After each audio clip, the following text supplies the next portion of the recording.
This is Princey Seats channel, your preferred channel for most current and detailed content and information needed. You are welcome.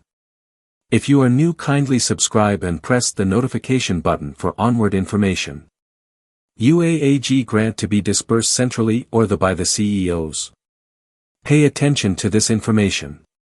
I trust you are having an exciting and fulfilled day today ahead of the meeting between the UAAG country director and the NGO partners. Today's session is quite an important one, especially as it aims to address two critical subjects of urgent NGO and subscribers' importance. The first concern is the circulating voice note holding that the CEOs are not going to disburse the UAAG grant, that the grant is going to be disbursed centrally. Then the second subject we will address is the essence of the meeting tonight between the UAAG country director and the NGO partners. Let's quickly address the first concern of this session, which is the meeting between the UAAG country directors and the NGO CEOs tonight. Across the WhatsApp and Telegram platforms, we are seeing agitations and resentive voices from the audience of grant subscribers asking why there should be a meeting between UAAG and the NGO on the 28th of February rather than a disbursement broadcast. Everyone expects that the meeting schedule should hold that the country director is going to give a broadcast tonight. Going by the previous experiences, some are already saying that in every month end when you see meeting being scheduled between the UAAG and the partners, it is obvious there is not going to be disbursement in that month. A few weeks ago, the AGPGN and the country director in a joint meeting on Telegram assured the grant subscribers to maintain peace in the ecosystem and shut down platforms that disbursement is definitely going to take place in February. Now today is 28th of February 2024. There is a meeting.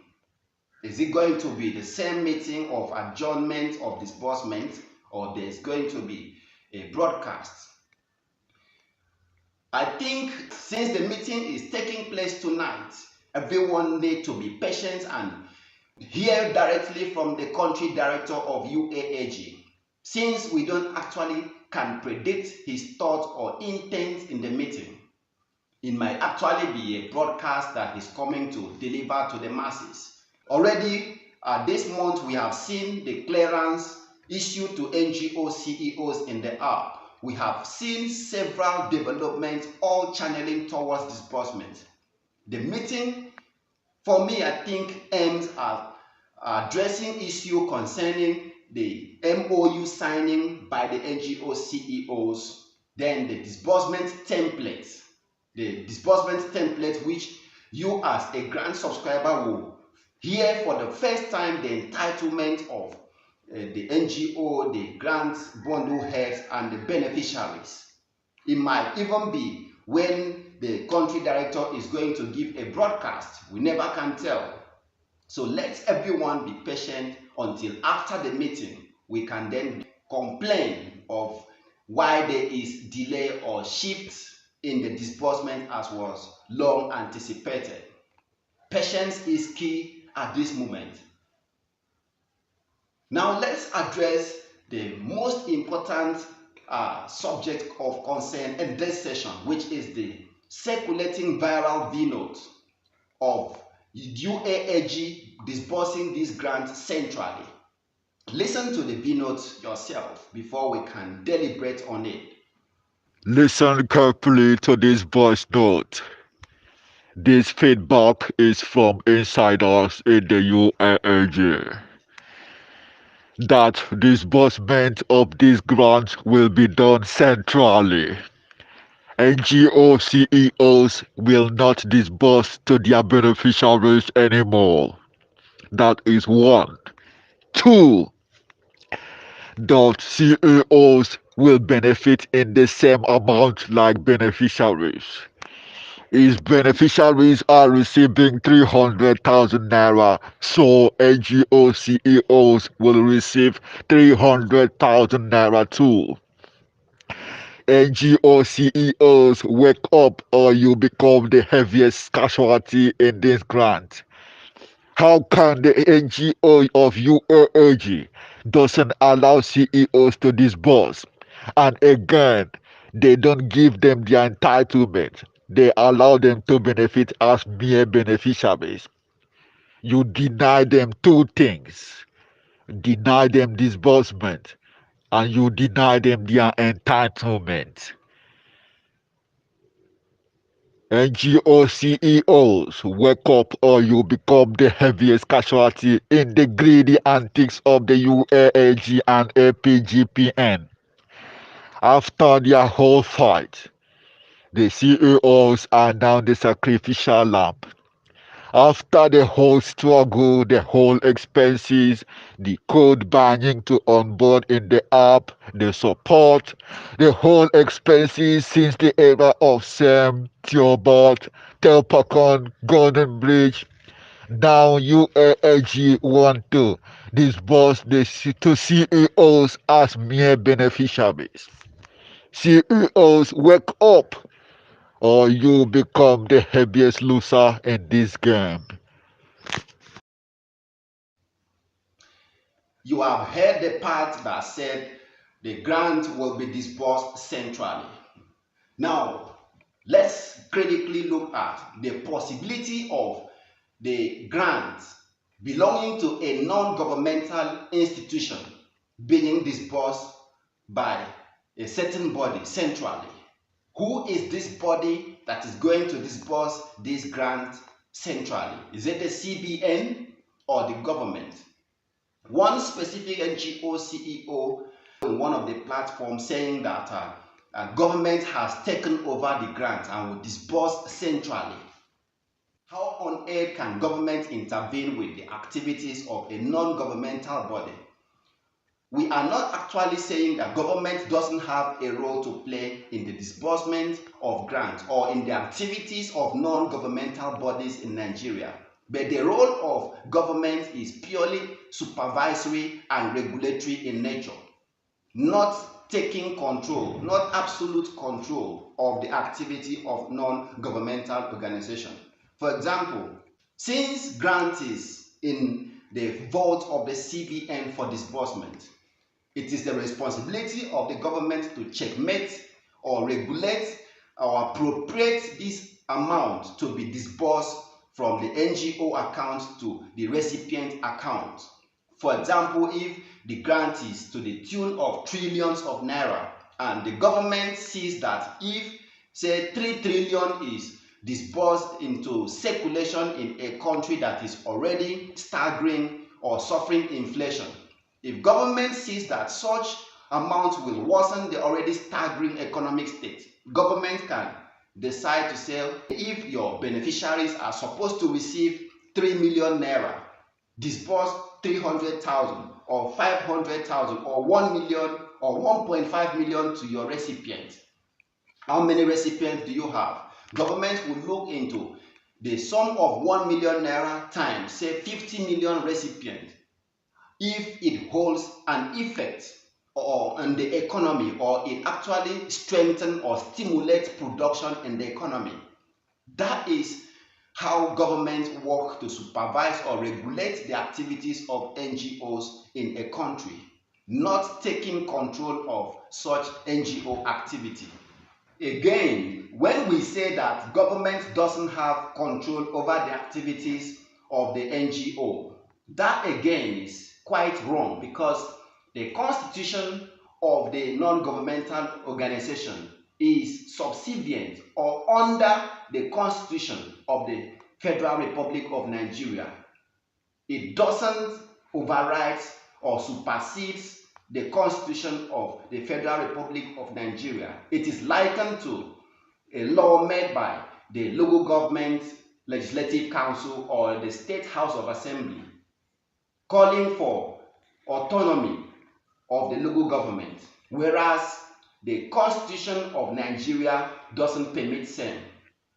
This scenario is likened to the state of the local government autonomy, where local government council made bylaws calling for the allocation of council to go directly to the local government, calling for local government autonomy, or the House of Assembly making laws at the state calling for local government autonomy or funds of the council to go straight to the council account, whereas the Constitution of the Federal Republic of Nigeria doesn't permit disbursement of funds to local government account until the Senate or the House of Rep pass a law that removes the former clause which states that the state government and the local government will operate a joint account for disbursement of the allocations of council.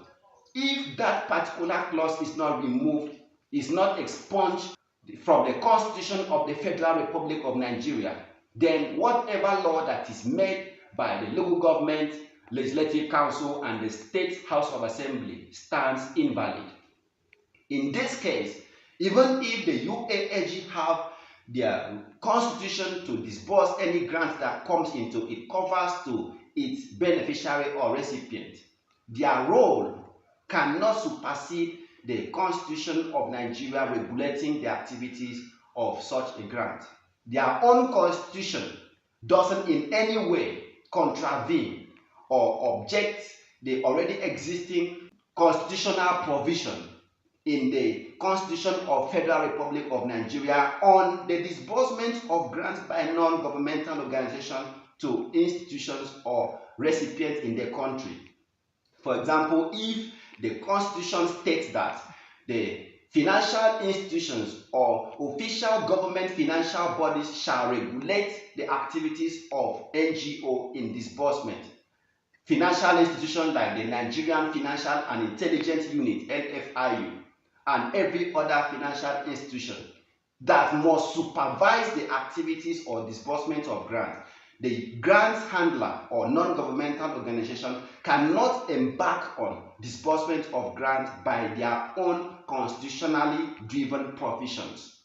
Therefore, government in larger extent regulates or supervises the activities of non-governmental organizations in disbursement of grants to its recipients. So in this case of UAAG, we still expect there are influence of government in their activities.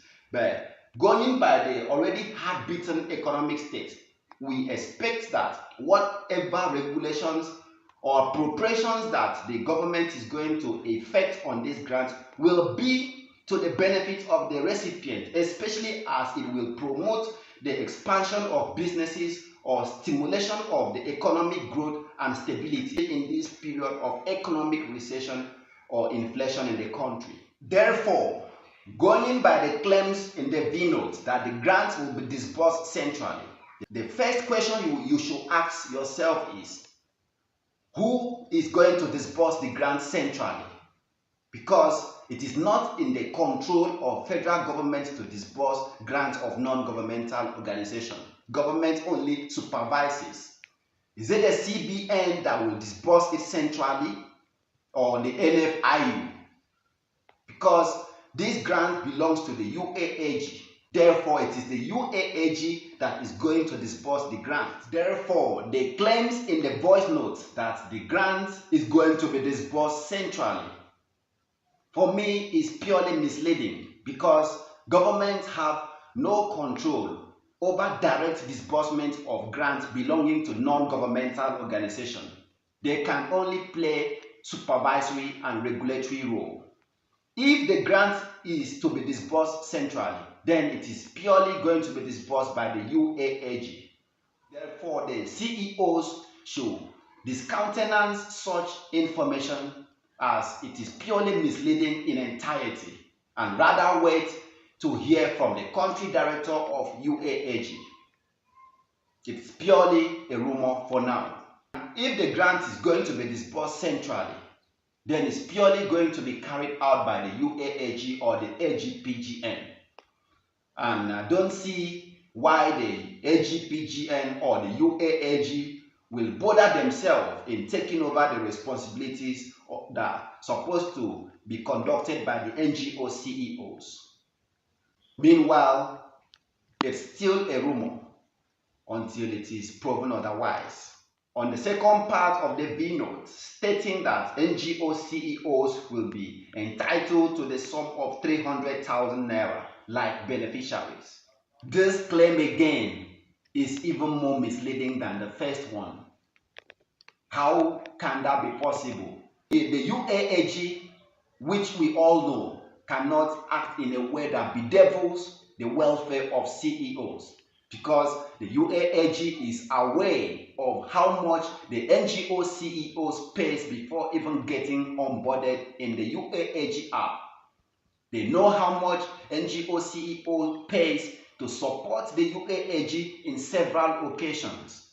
They know how much the NGO pays to board a flight from their respective states to Abuja.